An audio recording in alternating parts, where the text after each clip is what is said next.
Hi guys, it's Mo from Mo Reads It, and today we're doing the mid-year freakout. It is my first year doing this, and I do have the questions, but I'm just gonna be honest with y'all. A lot of these questions will have more than one book as answers because I couldn't pick one, and I didn't feel like limiting my scope of bookish love and topics, so here we are. Since we're finally in June, which is kind of surprising to me, it feels like the first half of this year kind of flew on by. It's weird that we're already almost 6 months from the end of the year. Like, wild. Which also means that we're about 6 months into my whole YouTube booktuber journey, which is also wild to me because I feel like I haven't produced enough content. I feel like I haven't done enough. I feel like there just isn't like enough for me to show for 6 months of work on YouTube. Like, I don't know. I feel like I should have more. I should have done more. But I'm also prioritizing my health in class right now, so that's the big reason why my booktube has been very slow and not much innovative content. So yeah. So we have 14 questions for the mid-year freakout tag, and the first one being best book you read so far. Obviously I could not pick one, so I feel like this year I haven't really had many 5-star books, and a lot of these books I feel like are potential 5 stars, or I've given them 5 stars, but I still feel like on the fence about it. Like, for example, Six Crimson Cranes is one of the best books I've read so far in 2022, but I feel like the sequel is going to be better than the first book, which I'm really excited about. The sequel comes out this year and I'm like itching to have it. But I really love the Six Crimson Cranes. It is innovative, it's new, I haven't read much like it before. I enjoyed the adventure as well as the character growth, and it seems more like a very timeless piece of writing for me. I really enjoyed it. Six Crimson Cranes is a fantasy retelling. It's a story of forbidden magic, betrayal, adventure, and somewhat of a renewed found family aspect. It says it's perfect for the fans of Shadow and Bone, but honestly I don't get any Shadow and Bone vibes from this, like, at all. Like, zero. Squat. Nothing. I did not like Shadow and Bone. It was a horrible book. It was just horrible. It gave me a horrible reading slump. It made me very much so bored out of my mind. And I read it really because I wanted to watch the Netflix series, but the fact that they compare Six Crimson Cranes to fans that love Shadow and Bone, I personally don't see it. I didn't like Shadow and Bone, and I love Six Crimson Cranes, but I'm also a retellings person, which I've recently learned this year. I like retellings. I've read so many retellings this year. Six Crimson Cranes, The Sylvan Kingdom, Daughter of the Moon Goddess, and so many more. I think I love Six Crimson Cranes so much because it gave me a lot to think about even after the book was done. I have theories for the sequel and I'm itching for it, but I feel like once I read the sequel, it's gonna solidify the 5-star that I want to give in my heart. But I'm also teetering on the edge of a 4.9, and this may potentially end up in my physical TBR, my physical book collection. I love collecting my favorite books I want to reread over and over again, and I'm really hoping the sequel does not drop the ball and delivers what I need it to. I want the first book and so much more, just so much more. I feel like there's just so much building and untapped potential that I'm just like, ooh, I'm ready for it. The next book, which qualifies for one of my best books of 2022, is Daughter of the Moon Goddess by Sue Lin Tan. I love this book. I found it amazing, honestly. It is also a retelling inspired by the Mid-Autumn Legend, but it was just so good. It has a love triangle. It's a Chinese mythology that talks about family and finding your way in life, and it's just such a beautiful tale. I do plan on doing a book talk on this I've actually read it twice this year, specifically for the fact that I want to do an in-depth book talk on it. But it's just, I cherish this book so much. It's a 5-star book for me. I feel like it left me wanting more. And when the sequel for this book comes out, I am pre-ordering it.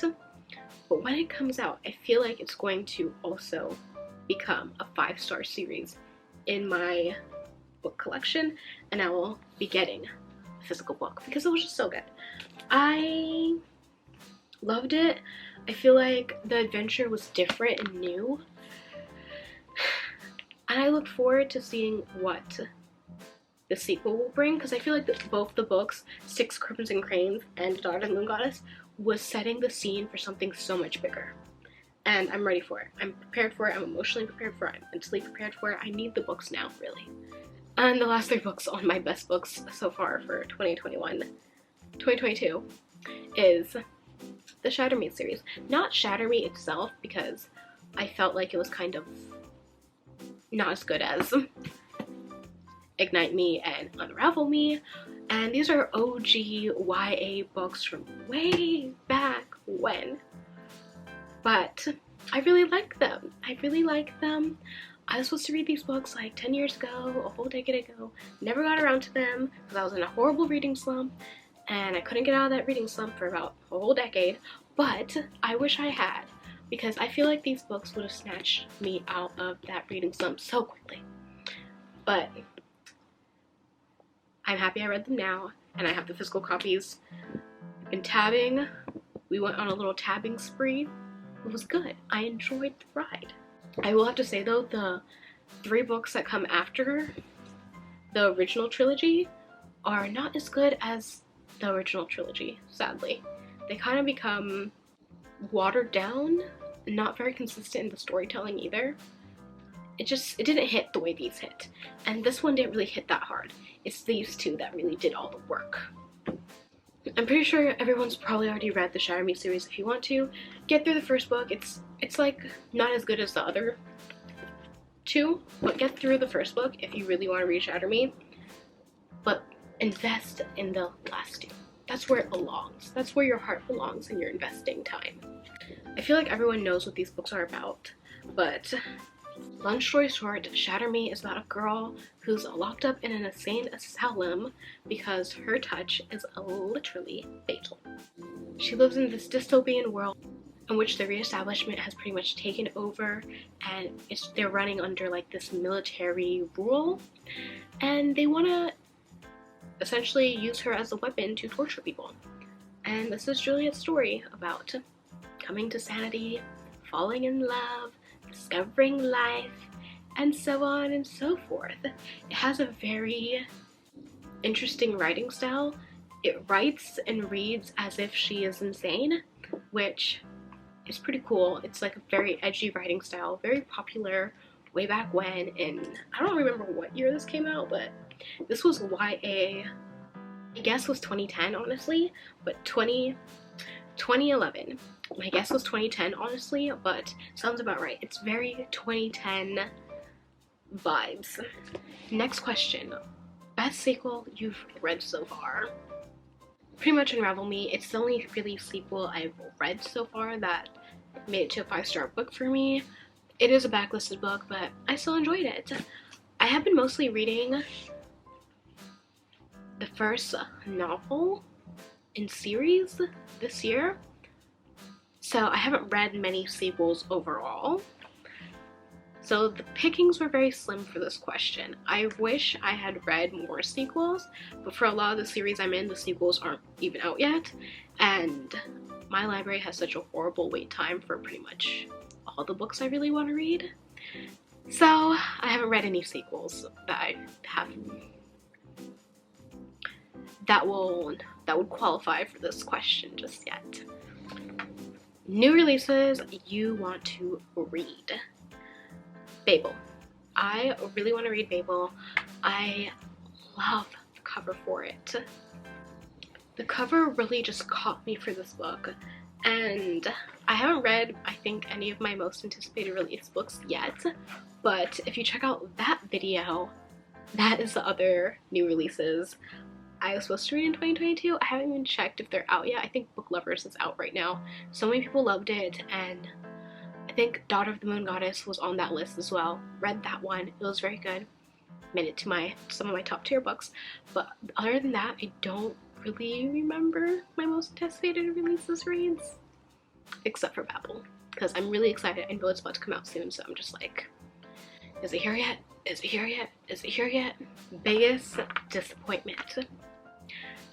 A lot of y'all are not gonna like me for this one. I feel like all my least favorite books are like extraordinarily popular, but We Hunt the Flames and We Free the Stars did not do it for me.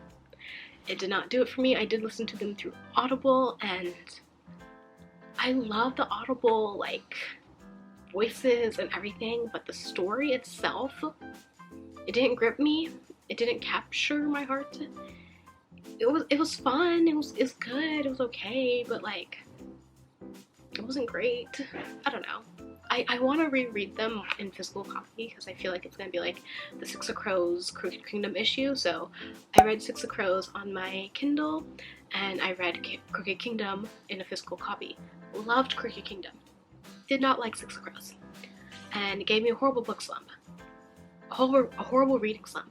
So my theory is, if I read We Hunt the Stars, We Hunt the Flames, and We Free the Stars in physical copy, I'll like it even more. But one of my really good friends did not like it as well, and she loved Six of Crows. So I'm just like, interesting. I don't know what to make of that just yet. But it was one of my biggest disappointments because I thought it was just gonna be so much more, and it just wasn't. Number 6, biggest surprise. I actually thought Ugly Love was good. Like, it was very insta love. It was very like what I expected a romantic contemporary to be, but like it wasn't horrible. Is it worth the hype? No, not at all. But it still kept me reading. It entertained me. It was a fun ride, but I just don't feel like I'm a Colleen Hoover fan yet, you know? It's good, but it's not like great. I also have a book talk about this one.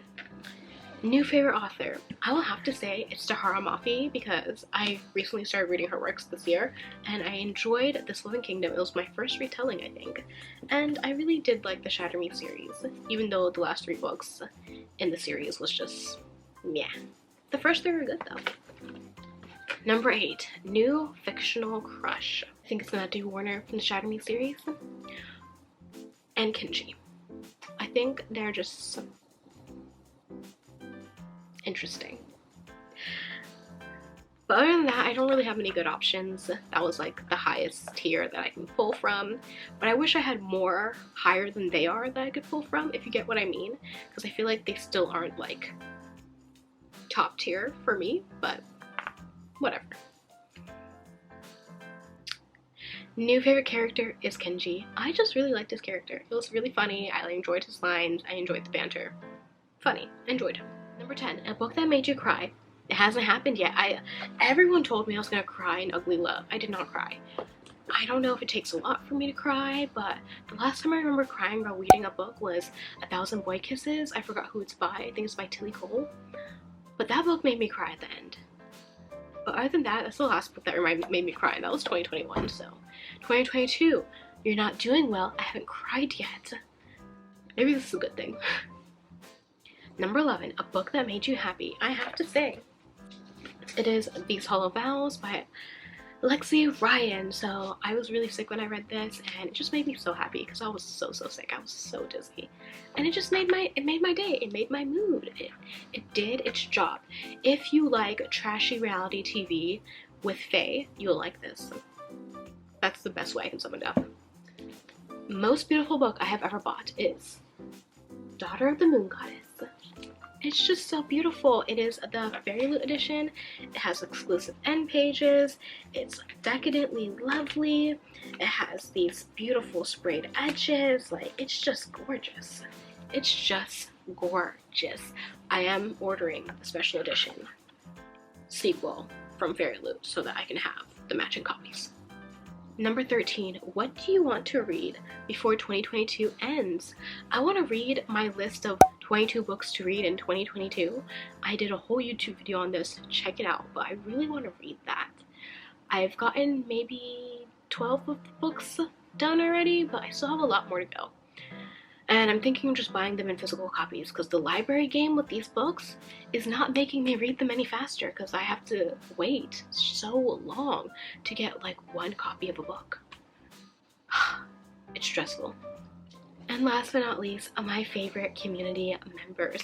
I'm not gonna lie, I don't watch a lot of BookTube in terms of my YouTube viewing tendencies. I tend to watch mostly YouTube videos about like school, about like data science because I'm studying data science, fitness because I'm on a fitness journey, and mostly vlogs.